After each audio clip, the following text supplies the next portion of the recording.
మీ MLA సాబ్ కూడా పోయిండు రాజేంద్ర నగర్ ఆయన డెవలప్మెంట్ ఎవరో డెవలప్మెంట్ కోసం పోయినావు వస్తాయి అన్ని బయటకు వస్తాయి భయపడకురి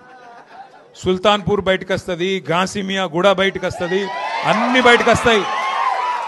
ఎవరికి ఏం తెలియకుంటే ఏం లేవు అందరికి అన్ని తెలుసు ప్రభుత్వం మళ్ళా 2 ఏళ్లలో వస్తుంది ఎవరోళ్ళని ఏం చేయాలనో ఎవరోళ్ళ సంగతి ఎట్లెట్లా తీయాలనో ఎవరోళ్ళ బెండ్ ఎట్లెట్లా తీయాలనో తీసే బాధ్యత మాది ఇదివరకు లెక్క ఉండదు ఎవల డెవలప్మెంట్ కోసం పోయినావు ఏమిటికి పోయినావు ఏం ఆశించిపోయినావు ఏం కథలు పడుతున్నావు ఫైమ్ గాడు ఏం చేస్తుండో ఎవడేం చేస్తుండో అన్నిరికే అందరి జాతకాలు తెలుసు ఎవడెవడేం చేస్తుండో మాకు కూడా ఎరికే టైం వస్తుంది అన్నిటికీ టైం వస్తుంది ఇగో నేనేమంటున్నా అంటే ఒక్కరోజుకే గింత ఎగిరిత పడితే ఎట్లా ఒక్కరోజుకే ఒక్కసారి గవర్నమెంట్ రాగానే అడిమారి గుడి దెబ్బల గింత ఆగమవుతారు సుత్తం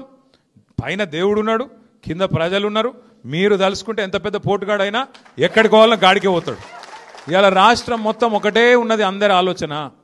కేసీఆర్ గారు తిరిగి ముఖ్యమంత్రి కావాల్సిందే తెలంగాణ మళ్ళీ పట్టాలు ఎక్కాల్సిందే తప్పకుండా జరుగుతుంది